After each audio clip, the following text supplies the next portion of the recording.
بعد الغرف صغيرة كنت عم حس حالي أكثر قابلية إني أكتب بشكل مباشر شوي عن اللي عم بيصير بالبلد. Donc après les petites chambres, il a senti qu'il était plus à même ou plus capable de d'écrire sur ce qui se passait. كتبت تقريبا بعد سنة من الغرف الصغيرة من 2013. Il a écrit un an après les petites chambres, donc en 2013. اشتغلت على حكاية بتبدأ من قبل الثورة وبتستمر لبعد الثورة يعني تنعطف بالثورة. La hikaïa, ok.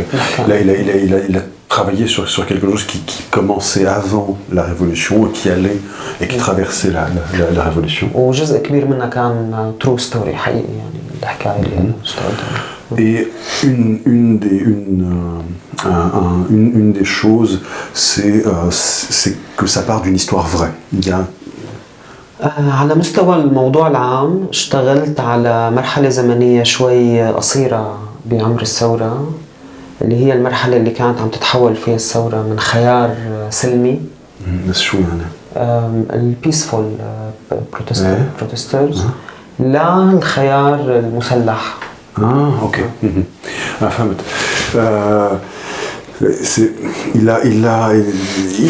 Il s'est posé la question, il a travaillé sur l'état,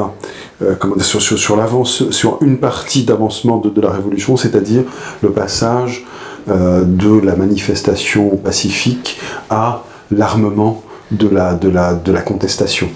عم نحكي هون تقريبا على نهايات النص الثاني من 2011 والنص الأول من 2012. عم نحكي عن هي السنة تقريبا. Donc il replace sa pièce dans les années 2011-2012.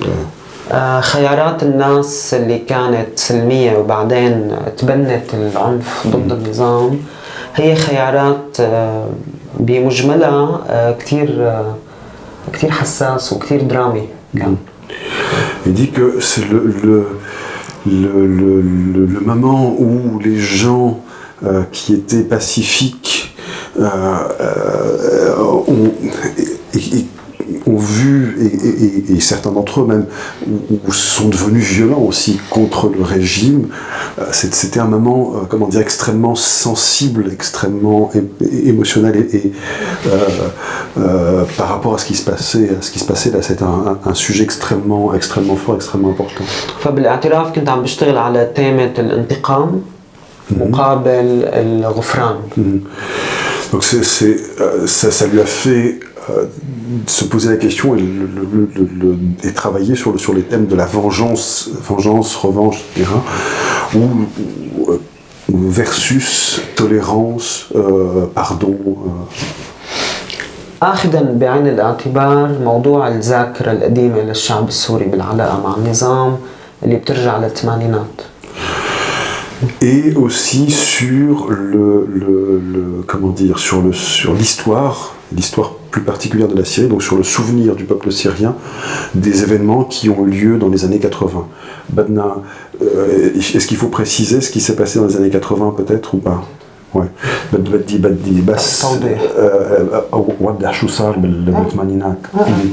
Parce que ce qui s'est passé dans les années 80, donc c'est l'époque de Hafez el-Assad, donc le père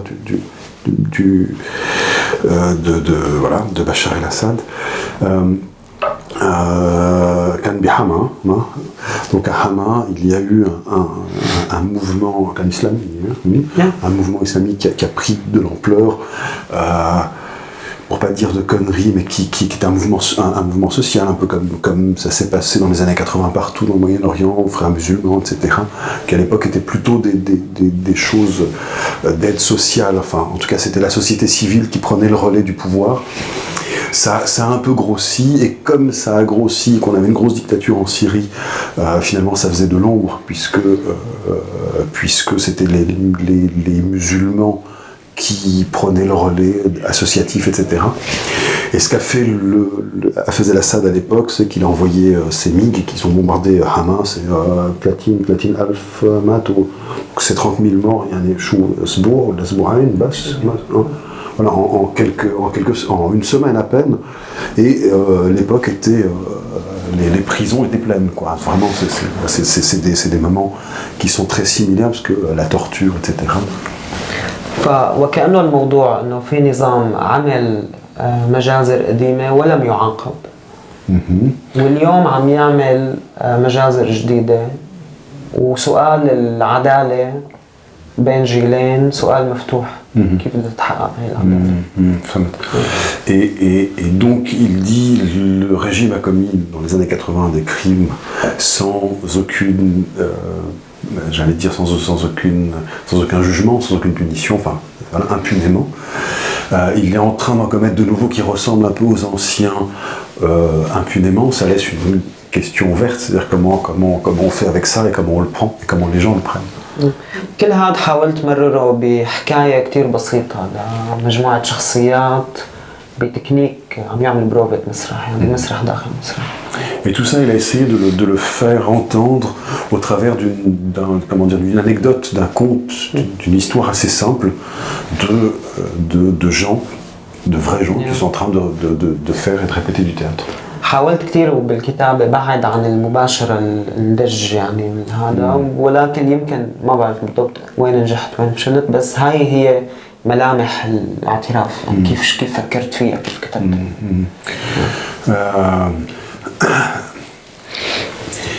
Oui, il a essayé de s'éloigner comment dire, de l'attaque frontale de son sujet. Voilà. Après, avec ou pas de réussite, moi je pense il a réussi son coup. Mais en essayant de revenir à cette simplicité-là. En tout cas, c'est comme ça qu'il décrit son trajet. لأنه المسرح بالنهاية ما له محاضرة، ما له ليكتشر، ما له المسرح بشكل عام يعني اوكي فهمت. هو ما له محاضرة، هو ما له حزب سياسي، هو ما له بيان سياسي. في شرط متعة بده يتحقق بالنهاية للتلقي. فكيف بدك تحكي عن شيء كتير مأساوي وتاريخي بدون ما تكون مسرحيتك درس بالتاريخ أو محاضرة بالأخلاق فهمت. Je pense que le théâtre n'est pas une simple lecture des choses, c'est pas un programme politique, ni une dénonciation directe, mais qu'il faut trouver le moyen de raconter les choses pour qu'elles soient sensibles et non directes, naïves presque. Merci.